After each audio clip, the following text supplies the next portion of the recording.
Hey peeps, and welcome to another isrc video. It's again your Model Railway Village. You know the score, we've got loads to get through, so let's crack on. This is number 9. It came probably 6 months ago or something, I can't remember. So it's definitely well overdue. Now, there's something quite big with this one. There we go. Look at that. It's a tree, it's an upside down tree. I suppose you could put it on your layout like that, it'd be quite interesting, but no. We'll definitely put it the right way up.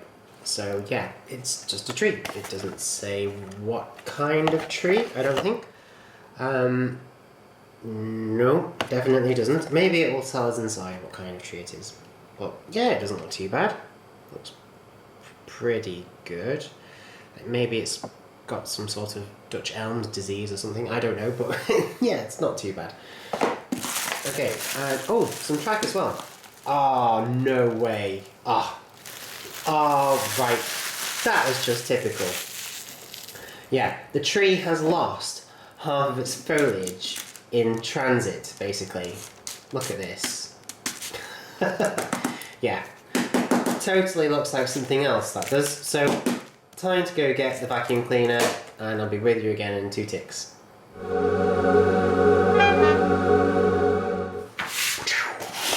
Okay, we're back. Sorry about that, folks. Yeah, I guess that's one slight downside to having everything come through the mail. Yeah, the tree has lost half of its foliage or whatever. But no, it should be okay. It generally, you can see that there's still some loose inside. It shouldn't be too bad. And even if it has lost some, it's dead easy to just basically sprinkle it with more and then spray it on with like a weak glue solution of some sort, and yeah, it'll be fine. Don't worry about it, it's fine.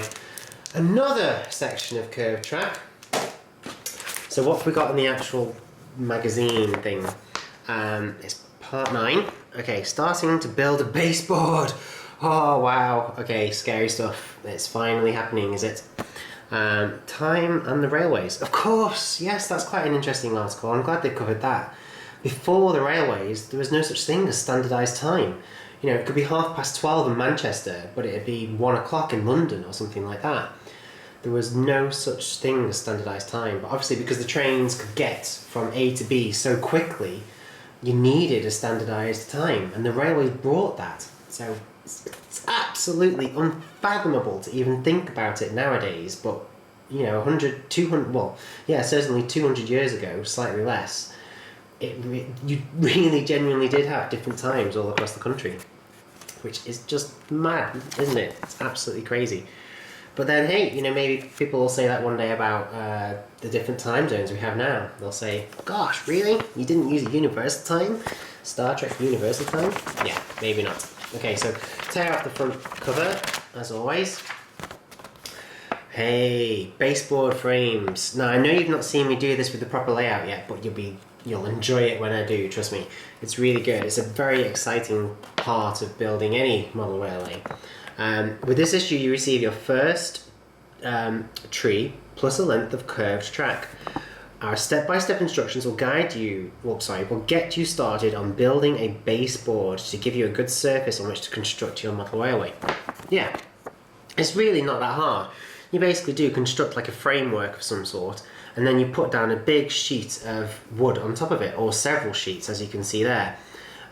Some people use things like MDF or plywood or whatever, but if you want to be really posh, then you're going to use something called sundealer, which has a really nice feature in that you can literally push the track pins right into it and then take them out again. There's no hammering needed. It's really strong stuff as well. It doesn't warp or twist, which is quite useful. Now you have to be careful because some materials, I think is it plywood? I think they have a tendency to twist and warp.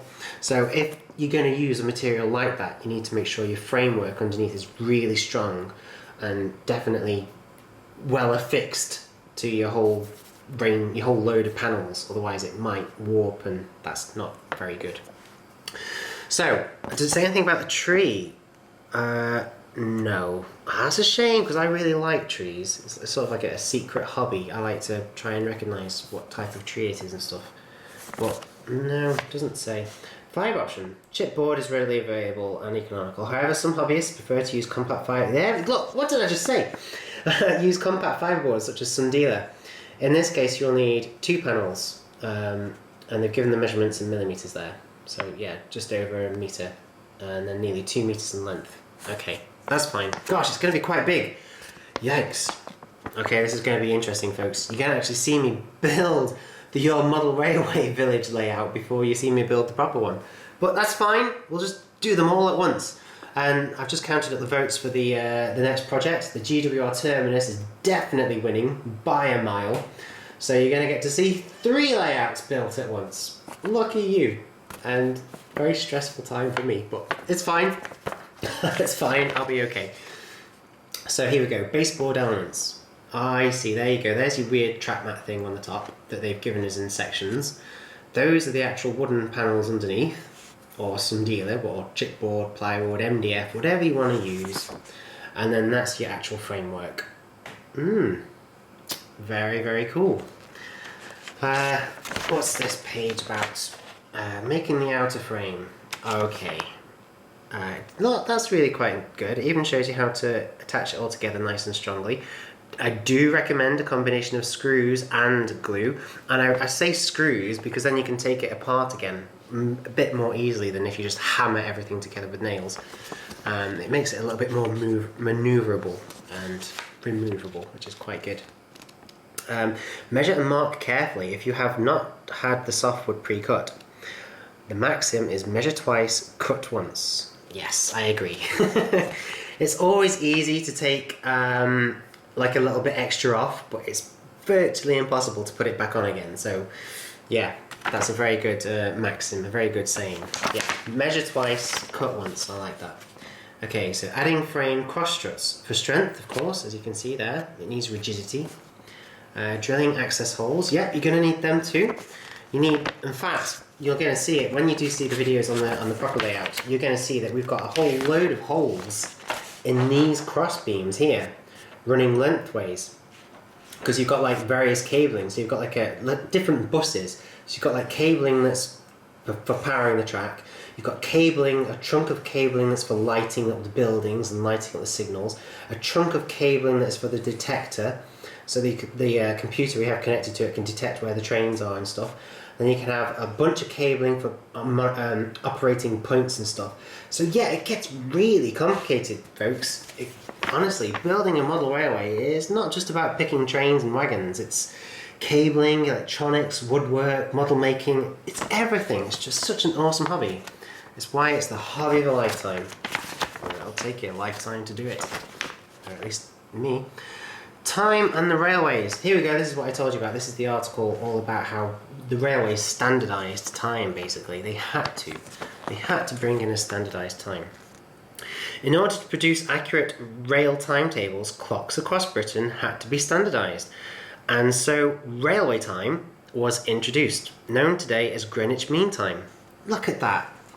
It honestly, it's such a stretch of the imagination to even believe that once upon a time it could be quarter past 2 in Manchester and 3:15 in London or something. Well, no, to be honest, it wasn't that extreme. It was usually just a matter of minutes or whatever. But it was still enough in order for it to present a problem. Why, might you add? Well, think about it.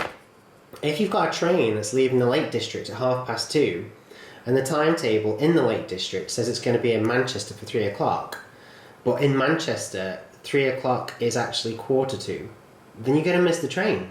So it had to be standardised, and I find that just fascinating. I really do. It's just hard to... It's like anything, isn't it? It's like the internet being broadband when I remember the days of dial-up, or, you know, my nan and granddad remembering imperial money rather than metric money. You know, 5 shillings and 2pence. What? Come again? So I guess it's like anything, but I don't think there's anyone still left living that remembers the old time, that's for sure. I think we've all been pretty much used to Greenwich Mean Time for quite a long time. And something else that's pretty cool is because of Greenwich Mean Time, because of it all being standardised in Britain a long, long time ago, the rest of the whole world gets their time from Greenwich Mean Time as well. So, like, you know, London is Greenwich Mean Time, New York is 5 hours behind, France is an hour ahead, Japan is 10 or 11 hours ahead. Hawaii is about 12 hours behind or something like that. It's really quite cool. So yeah, that's going to be an interesting article to read. That's nice. Nice of them to put that in. Oh, look at those. Look at those railway clocks. I love those. Do you think I should get one for the proper railway room? I know you've not seen it yet, but I think it's missing something like that. I'm going to keep my eyes peeled, you know. I'm going to get a really proper, authentic railway clock and put it on the wall. How awesome would that be? Especially if it's like one of those ones that comes out on like an arm, like a bracket. That would be so cool. Apart from when I smash my head into it or something. But yeah. Okay. The railway towns. What's this then? What article is this? The story of Britain's railways, the railway towns. In the 19th century, Britain's railway companies built their own locomotives. Oh, okay. The sites of their workshops often developed from small villages into what became known as the railway towns. Ha ha ha! Look at that! The Crewe workshops. Gosh, they've mentioned Crewe in the second sentence. No, it's in the first one. I didn't even notice it. Crewe was the principal works of the mighty London and North Western Railway. Ah, yes. Nice one, folks. It took Michael Portillo and his railway series about 300 episodes to finally come to Crewe or something ridiculous. But at least this Your Model Railway Village series has mentioned Crewe in the first sentence. That's brilliant. And it's true. There are tons of locomotives that are still alive today, and they are all around the world, and they were made in Crewe. But Crewe wasn't the only place. Swindon was a huge, huge railway town, and so was Doncaster, and I think even Derby made quite a lot of trains as well. So no, it's just really cool that they've mentioned Crewe so early on, because you only have to go back in time 200 years, and Crewe was nothing but a field. It literally was just a load of fields and a few forests and a crappy lake. So the fact that they've included Crewe in here is really, really cool. I'm not used to it. Sadly, there's not much of the heritage left, folks. Whereas places like Swindon have still got loads of its history intact, York is just full of history. There's even more in Derby and Swindon and Doncaster and Manchester than there is in Crewe. There is very little of the heritage left in Crewe, which is disgusting. And I don't know who's to blame. I think it's the council. I really don't know. But there's very little of the heritage left. Very little. But it's nice that they have paid homage to Crewe. I know I'm going on about it, but you don't see very much of it these days. Everyone talks about Doncaster or Swindon or Derby or even places like in Scotland and places in Wales and stuff. Barry Island gets more of a mention than Crewe in lots and lots of railway books. So no, that's really cool. Because seriously, a whole ton of locomotives were made in Crewe at one point. And hey, it's where the HST was made as well. That's just, it's amazing. I'm really glad they've done that. I'm very, very glad. Yeah, that's cool. Okay, moving on. I've got like a tear in my eye and everything. So this is good. I hope they're going to cover them all. I hope they're going to cover all the railway. Oh look, Darlington. How could I forget Darlington? Yes, Darlington. I did mention Doncaster. See, there's Derby. They must mention Swindon. Where's Swindon? Ah, there we go. Swindon. Yep. Fantastic. Yes. Melton Constable. Oh my gosh. Never heard of that place. Yeah, okay, that's a really cool article. I'm genuinely going to enjoy reading about that, people, because I love the railway towns that are just dotted all over Britain, like Doncaster, Darlington and Crewe. They're really cool. Really, really, very, very special. Part of our history. Part of our heritage. Look at Tornado there. So yeah, that's quite nice. Yeah, I'm really going to enjoy that. That's a very important issue. Not only does it show you how to build your baseboard and get the layout under construction, but it talks about Crewe and Doncaster and Derby and all of these other really important towns, without which the railways of today around the world would be very, very different. So yeah, very, very cool issue. Brilliant. Number 10 next.